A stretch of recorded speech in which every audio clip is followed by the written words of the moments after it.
Bienvenidos cinéfilos a Le Cinema. Hemos estado buscando una película para comentar este martes y nos dimos con la sorpresa de una película muy peculiar, una película que nos dejará con la piel de gallina. Estamos hablando del Legado del Diablo, dirigida por Ari Aster. ¿Qué nos cuenta la historia?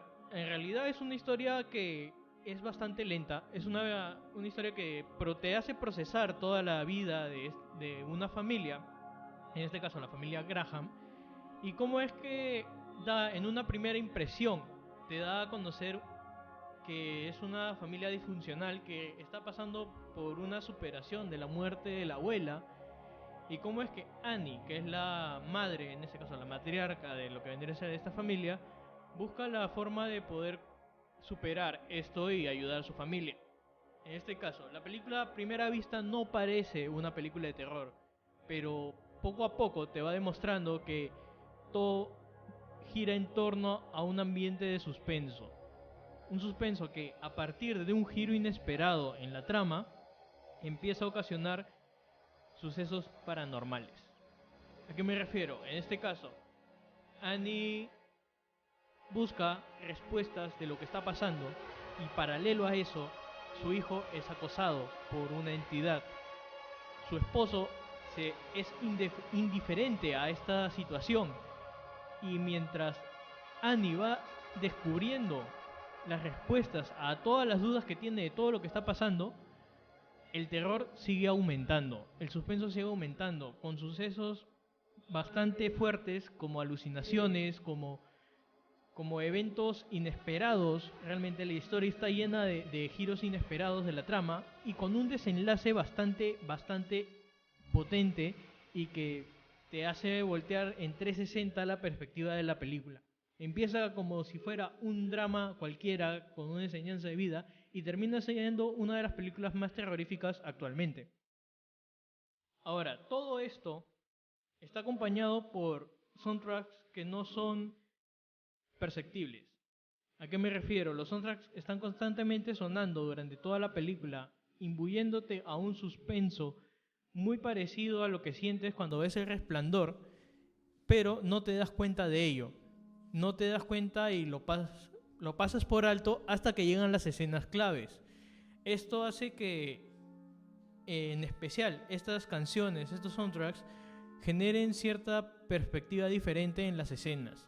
Te llenan de emociones sin que tú te des cuenta, y eso es una trampa muy válida para este tipo de películas.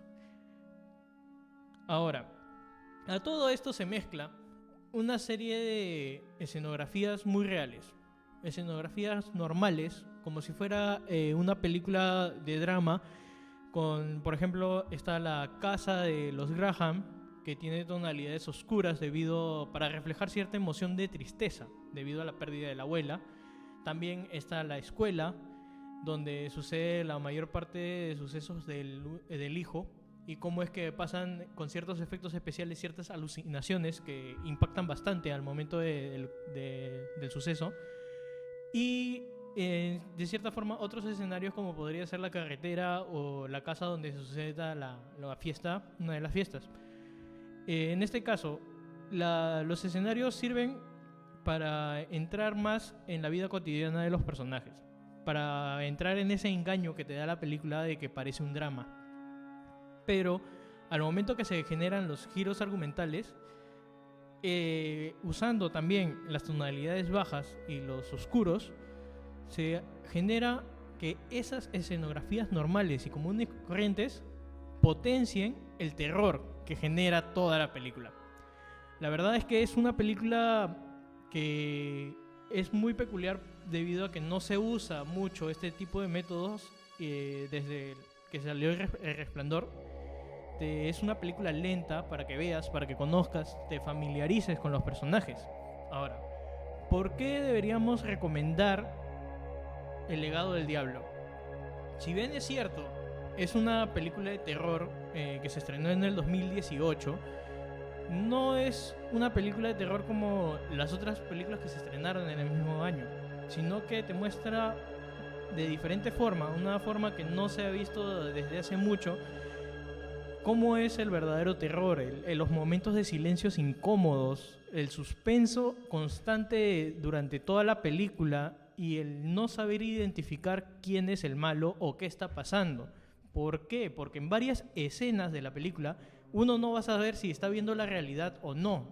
Te introduce dentro de la perspectiva del personaje de tal forma que no vas a poder ubicarte. Te genera confusión, te genera miedo a saber qué está pasando y al mismo tiempo te atrapa generando lo que es la curiosidad de saber qué va a pasar. Y muy aparte de eso, tiene un final completamente diferente. Un final que te hace girar toda la historia en 365 grados y ahí es donde, ¡pum!, te vuela la cabeza. Es alucinante, es una película que tienes que verla con las luces apagadas en la noche para que te mueras de miedo. Esta ha sido la película recomendada de este martes, El legado del diablo. Esperamos que puedas verla, la disfrutes. Déjanos tus comentarios acerca de la película en la casilla de comentarios y recuerda seguirnos en las redes sociales, que son Facebook e Instagram. Y también decirnos qué película quieres que recomendemos. Yo soy Marco Saavedra y esto ha sido Le Cinema.